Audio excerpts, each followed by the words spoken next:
everybody. My name is Mars. You can call me MG if you would like, and today I've got the mid-year book freakout tag for you guys.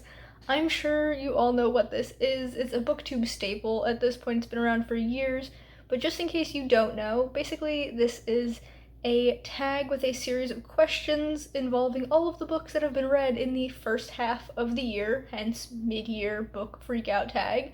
And the questions are so fun, so why don't we just get into it and talk about the books that I've read so far this year?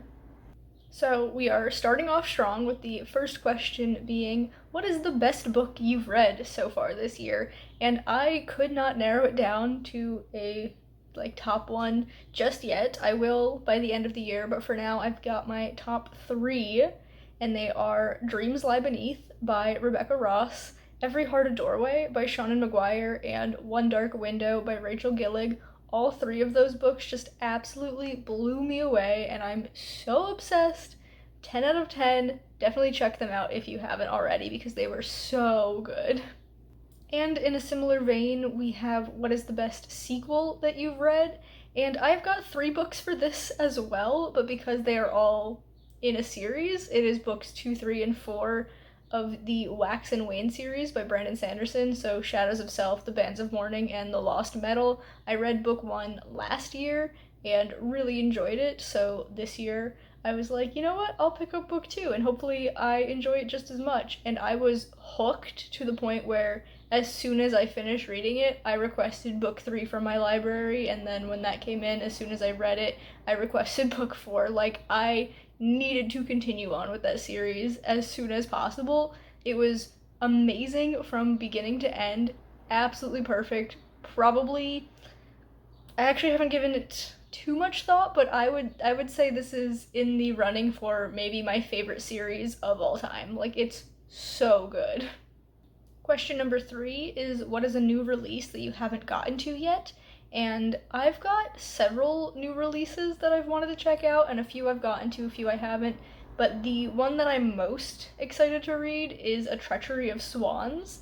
This was brought to my attention by my friend Anna a couple of months ago, and I was just so anticipating its release. It did come out in June, and I am on the wait list for my library's ebook, so fingers crossed I get to it pretty soon.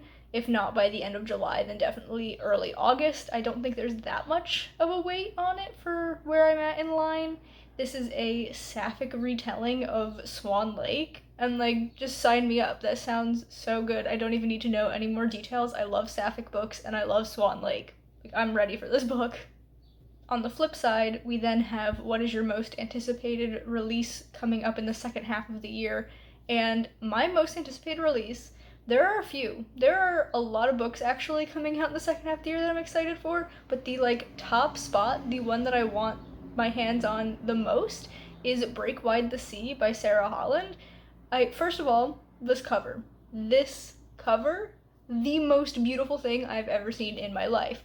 But then you get to the actual story, there's curses and magic whales and fae and all this stuff. It just sounds so fascinating. I'm going to get my hands on a copy of this book as soon as possible, and I'm going to read it immediately. And I'm also going to ignore the loud bus that just drove by and continue on.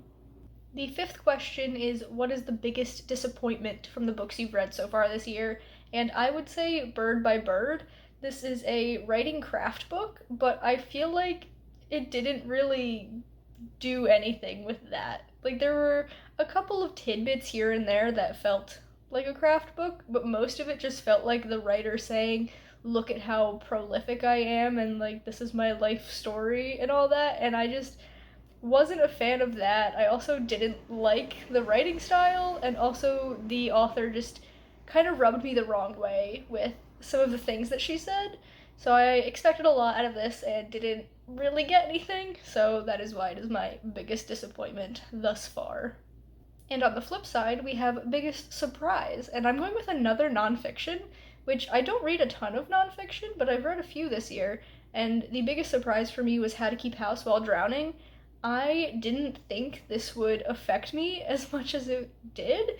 I thought this was phenomenal, and I want to own a physical copy for myself to reference again and again in the future. That's how helpful I found this.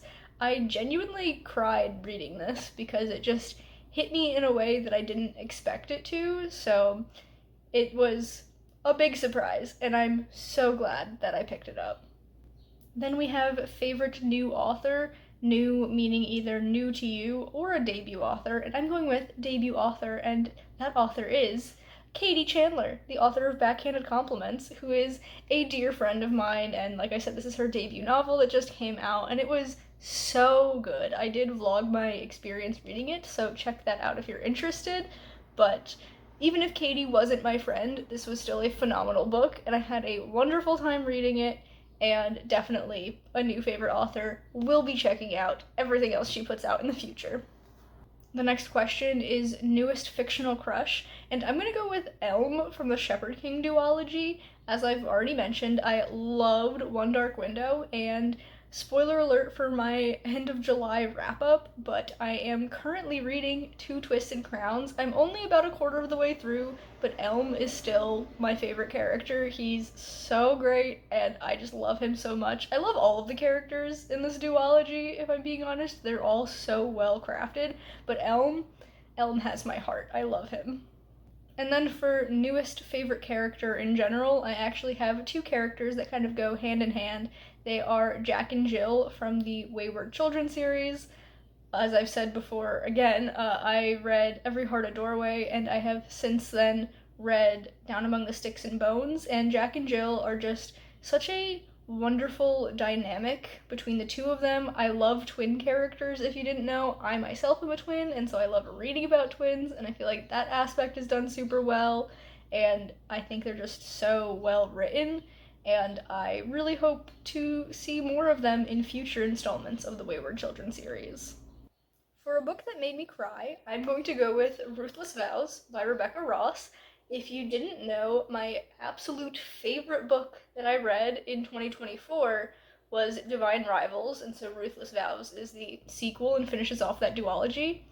And when I tell you, I was absolutely devastated reading this. Like, it was amazing in the most heartbreaking way. Blew my mind and broke my heart. Absolutely obsessed. I cried so much reading this book. Then we have a book that made me happy, and for this I'm putting Beauty Queens by Libba Bray, and this made me happy specifically because it was a reread. I think I read this for the first time like more than 10 years ago, and so going back to it, I was so scared that I wouldn't like it, but I ended up loving it so much. I thought it was amazing, and I'm just really happy that I didn't hate this and tarnish my memories of loving it as a kid. As an adult, I still really enjoyed this, and Libba Bray has potential to be a favorite author. I will have to read a little bit more from her because she does have a bajillion books out there, but I've read this book and I've read The Diviners and really liked both of those, so she's got potential to be a favorite, so hopefully that stands and I will feel happy reading more of her books. The penultimate question is the most beautiful book that you've bought or received this year, and I'm going with the special edition of Barbarian Alien by Ruby Dixon. She's stunning. I love the colors. Purple and pink, two of my favorite colors of all time, and this is also my favorite in the series that I've read thus far. I have not gotten super far, but I've read a handful, and this is my favorite couple. I think their dynamic is great, and so seeing them here just makes me really happy, and it's also just so beautiful. And on the back, you've got more purple and pink. Oop, this side, I really like the UFO there. I think that's really funny. So it's just real pretty, and I'm so happy to own this. And finally, the last question is, what books do you still have to read in the second half of the year? And I made a list in the beginning of the year, my 25 and 2025, although it had a lot more than 25 books on it because many of them were parts of series that I either wanted to continue or finish off completely. And I do have a lot of series left to go, but the only, not standalones, because some of these aren't actually standalones, but like books that I don't have the whole series on my list to read they're just on their own. I have 3 to go. I have A Dark and Drowning Tide, Ninth House, and The Witch King. So hopefully I can get to those soon, and then I can dedicate more of my time focusing on those series that I have to get done. But we have now reached the end of this video. If you've enjoyed it, be sure to give it a big thumbs up. You can subscribe to my channel for more content, and let me see you guys in the next one. Bye everyone!